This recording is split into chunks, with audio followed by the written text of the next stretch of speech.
晚间好，欢迎回到鬼影档案馆。今天由馆长来给你们说故事，戴上你的耳机，准备迎接梦魇吧。你们有听过镜中寻魂这个竞技游戏吗？网上很多人说，这个游戏能让你看见自己灵魂的另一面。可是，代价呢？恐怕比你们想象中更可怕。今天我要讲的是我亲身经历过的一个故事。那是我大学的时候，住在一栋老旧的女生宿舍里。这栋宿舍很奇怪，总是灯光昏暗，特别是卫生间，天花板上的灯泡经常一闪一闪的，像是随时会坏掉。那晚，时间是凌晨3点。你知道这是什么时刻吗？3点是灵异故事里经常提到的鬼门时刻。据说这时候阴气最重，很多事情都不能做，但我们偏偏要挑这个时候。事情的起因是我的室友佳佳，她胆子特别大，最爱挑战那些网上的灵异游戏。那天她找到一个帖子，说只要按照规则来玩，就能在镜子里看见真正的自己。有种就一起玩。佳佳冲着我挑衅的笑，还是你怕了？我这人一向不太会拒绝别人的挑战，更何况当时我也年轻气盛，不想输给他。于是我们就这样开始了这场游戏，一场我现在做梦都会醒来的恐怖经历。游戏很简单，要准备3根蜡烛在镜子前点燃，然后关掉灯，只留蜡烛光照亮。面对镜子，凝视自己的眼睛，然后大声喊3次，我愿见到真正的我。据说这样就能看到灵魂的另一面。但有一条禁忌，网上反复强调，绝对不要打破镜子，否则后果不堪设想。那时我以为这不过是吓唬人的说法，现在想想真是愚蠢。我们选在卫生间进行游戏，因为那里的镜子又大又清楚。佳佳拿出3根蜡烛，一根根点燃，火光在镜面上微微跳动。我站在她旁边，心里有些发毛，但又不敢说出来。准备好了吗？佳佳笑得满不在乎，眼神里带着兴奋。我点点头，尽量不让她看出我的紧张。我们关掉了灯，整个卫生间瞬间陷入黑暗，只有蜡烛的微弱火光摇曳不定。四周的阴影像活了一样，在墙上扭曲。佳佳深吸了一口气，开始念出那句话：我愿见到真正的我，我愿见到真正的我，我愿见到真正的我。她的声音在卫生间里回荡，像是被什么无形的东西吸收了似的。我盯着镜子，最初一切正常，我们的倒影与动作完全一致。可突然，佳佳的倒影停了下来。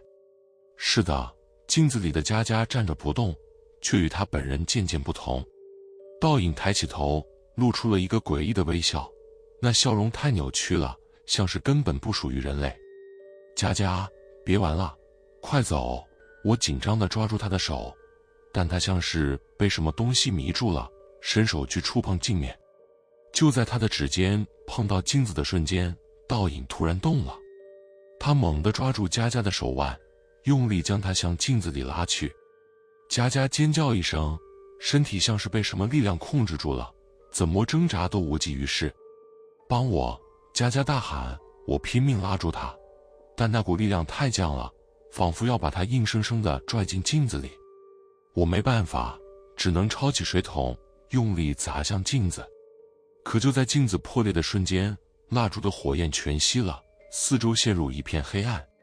黑暗中，我听见低沉而沙哑的笑声，像是从四面八方传来，还夹杂着佳佳的尖叫声。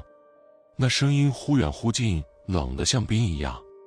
等我终于摸到开关打开灯，卫生间里只剩下我一个人。佳佳消失了，连一丝痕迹都没有。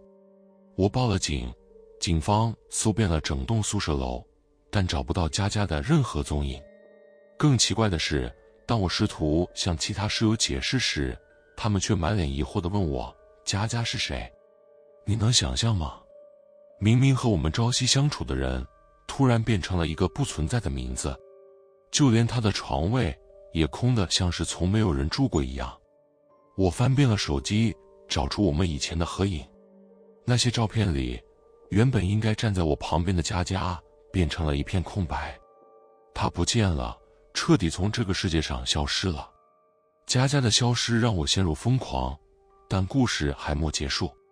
几天后的深夜，我坐在房间里，无意中抬头看向梳妆镜，顿时浑身冰冷。佳佳的影子在里面。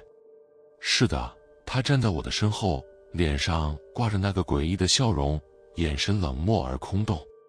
我猛地回头，却什么都没有。我在看镜子，佳佳的倒影仍在，她的嘴角微微上扬，手指轻轻比了个虚的手势，像是在提醒我不要多说。那一夜，我不敢合眼。从那之后，我砸碎了房间里所有的镜子，也搬离了那栋宿舍楼。但每到夜晚，我仍然能感觉到有人在看着我，像是有双眼睛从某处注视着，冷冷地不带感情地盯着我。佳佳究竟去了哪里？她的倒影为什么会出现在镜子里？这一切或许只有我和那面破碎的镜子知道了。所以我要警告你们，如果哪天有人让你挑战这个游戏，千万不要答应，因为你永远不知道镜子里的那个你到底是谁。你敢在镜子里看看真正的自己吗？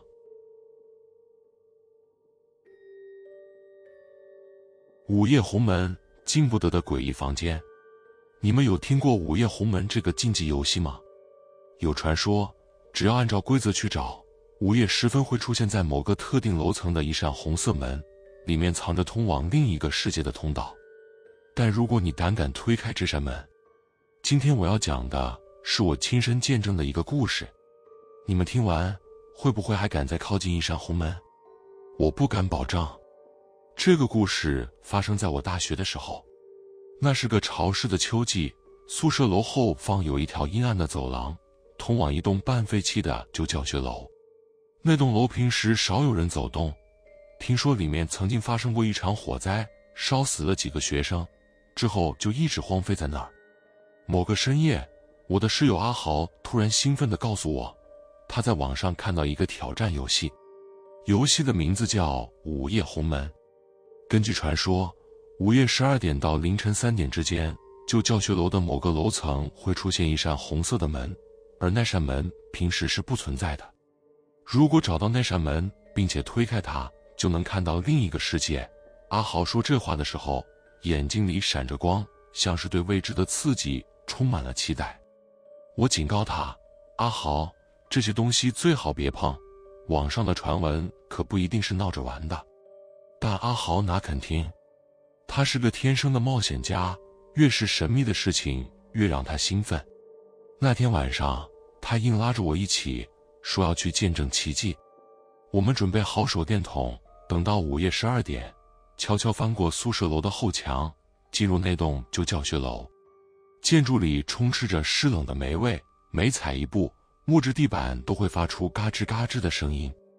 我们从1楼开始搜索，手电筒的光束在黑暗中摇晃，照亮积满灰尘的墙壁和剥落的天花板。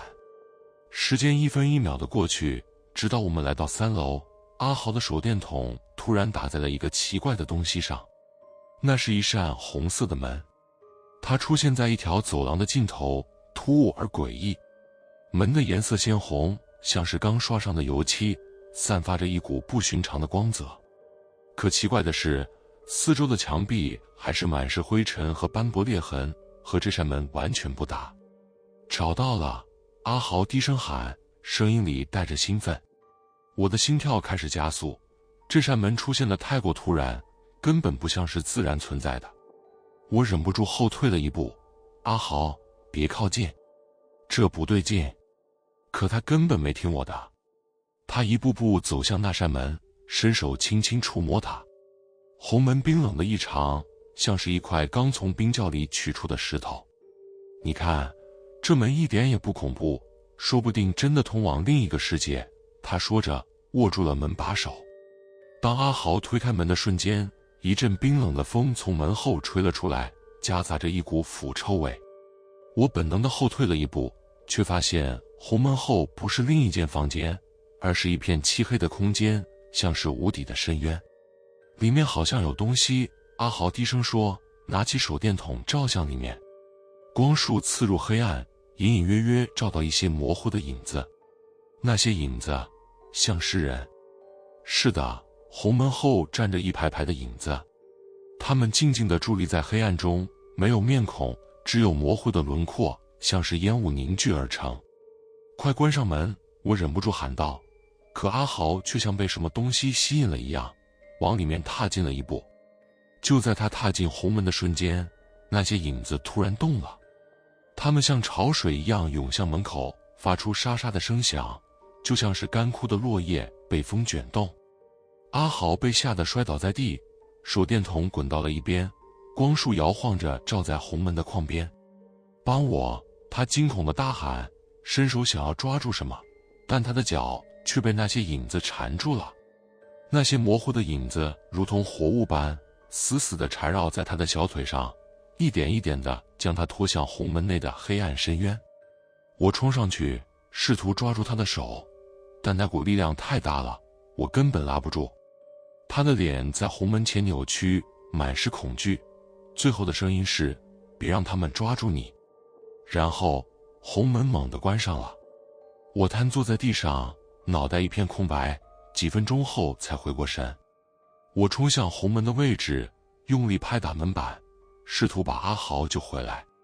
但奇怪的是，刚才的红门不见了，取而代之的是一堵空荡荡的墙，没有门，也没有任何痕迹，仿佛它从未存在过。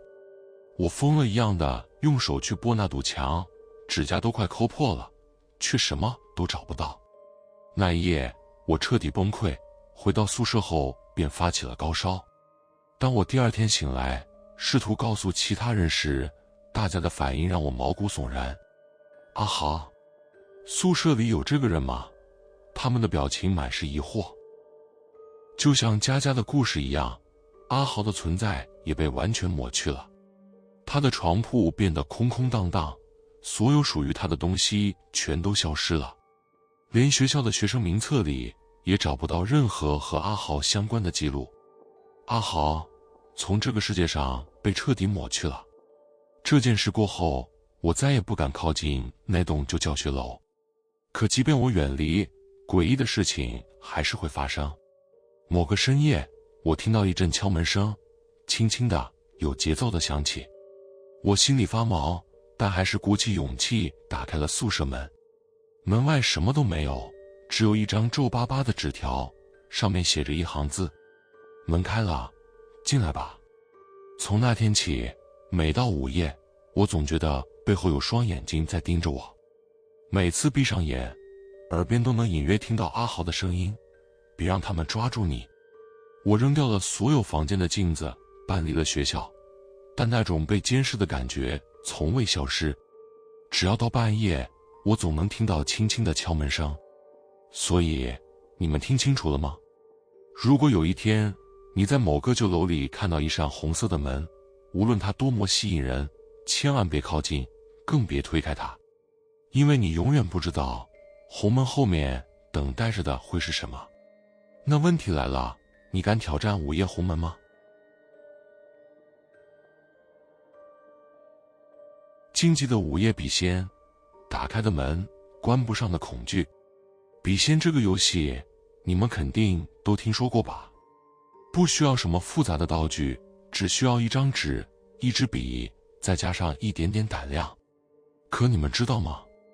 一旦你请来的不是普通的笔仙，而是某些你不该碰触的东西，那会发生什么？这个故事是我亲眼目睹的。我还记得，从那天起，我再也没碰过任何灵异游戏，甚至连普通的笔都不敢随便拿。故事发生在我高中那年，学校里流行玩笔仙，特别是那些好奇心重的同学，总喜欢趁着晚自习的时候偷偷来上一局。规则很简单，两个人拿着同一支笔，指尖轻轻搭在上面，问问题。如果笔仙被请来，笔就会自己动起来，写出答案。说实话，笔仙对我来说并不陌生。以前我和朋友试过几次，虽然有些紧张，但也只是把它当成普通的试胆游戏。直到那次，那是我这辈子最害怕的一夜。那天的主角是我的同学小东，她是个性格直率、大大咧咧的女孩，和我关系很好。可就是因为这样，她有个坏毛病，喜欢不管不顾地挑战一些诡异的事情，越危险越好。那天晚上，学校停电了，我们班留在教室的只有几个人，借着手电筒的光，大家都凑在一起聊天打发时间。聊着聊着，小东忽然提议，我们玩笔仙吧。这么黑，正好有气氛。其他人立刻起哄，我有点不安，但也不好扫兴。小东拉着我和另一个同学阿林，三人凑在桌子旁，把笔和纸准备好。我还记得他嘴角带着一抹调皮的笑，来吧，胆小鬼可别退出。按照规则，我们轻轻把手指搭在笔上，开始念那句耳熟能详的召唤词：笔仙笔仙，你是我的前世，我是你的今生，请问你来了吗？一开始笔纹丝不动，我有点松了一口气，心想这次又是无聊的恶作剧。但就在我们念第二遍时，笔突然微微晃动了一下。啊，动了！小东兴奋地直拍桌子。我们继续问：笔仙，你来了吗？这次笔缓缓地朝纸上的是移动，我忍不住浑身一震，感觉脊背发凉。可小东越发来劲了，他开始问一些胡乱的问题，比如我们谁会先考上大学？班主任是不是喜欢偷吃零食？这些话引得阿林直笑，但我心里却越来越不安。就在大家放松下来，觉得这不过是场普通游戏时，小东忽然问了一个奇怪的问题：笔仙，你是不是人？笔忽然停下了，安静的诡异。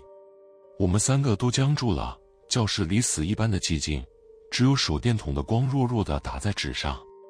笔忽然剧烈地颤抖起来，像是被什么力量操控了一样，开始狂乱地在纸上画圈，力气大的我们几乎握不住。小东，别闹了！我急得大喊，但小东的手死死抓着笔，脸上挂着一抹诡异的笑。太好玩了，继续问。笔仙，告诉我，你是什么？笔停了，然后缓缓地在纸上写下2个字：门外。我的心脏猛地漏了一拍。门外？什么意思啊？教室的门外有东西吗？小东哈哈大笑，你吓唬谁呢？不就是笔仙吗？还门外，怕什么？但阿玲脸色苍白，小声说：门外该不会真的有什么吧？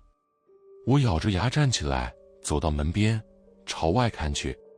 走廊里黑漆漆的，什么都没有。但就在我转身的一瞬间，我听见了一声轻轻的敲门声。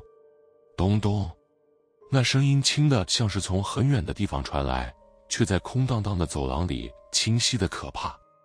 我猛地退回桌边，颤声说：刚才你们听见敲门声了吗？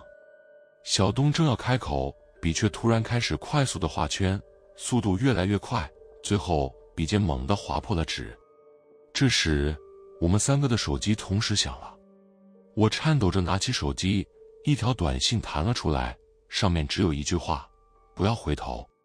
小东笑不出来了，他盯着手机屏幕，喃喃道：谁发的？这是谁发的？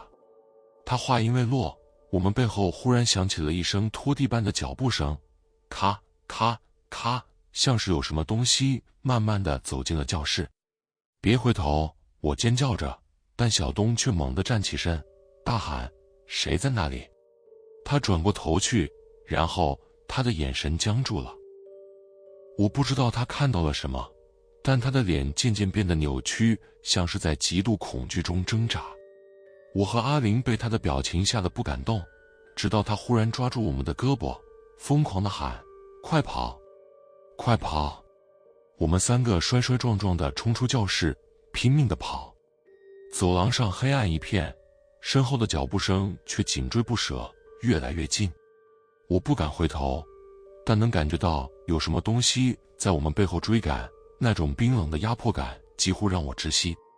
我们跑出了教学楼，停在操场上，大口大口地喘着气。四周一片寂静，身后什么都没有，像是一切都只是幻觉。可小东却跪在地上，浑身发抖，眼睛死死盯着漆黑的教学楼，嘴里不断的喃喃：他还在看着我，他还在。那之后，小东再也没有回过学校。他的家人说，他开始极度害怕黑暗，甚至连白天都不敢走出房门。据说他经常会对着房间的角落尖叫，说有什么东西在看着他。至于那晚的经历，我和阿林约定不再提起，但我知道我们3个人中只有小东看到了那个东西，他看到了门外的他。灵异游戏不是开玩笑的东西，你可能觉得它是无聊的恶作剧，但一旦真的打开了某扇门，你永远不知道门外会有什么在等着你。所以如果有人要你玩笔仙，记住我的话，千万不要问他是什么，也不要问他在哪里，因为有些问题的答案你根本承受不起。那你敢不敢打开那扇门，看看门外是什么呢？喜欢这类型的故事的话，记得点赞、订阅鬼影档案馆，开启小铃铛，才不会错过每晚间的恐怖小故事。我是馆长，我们下次见。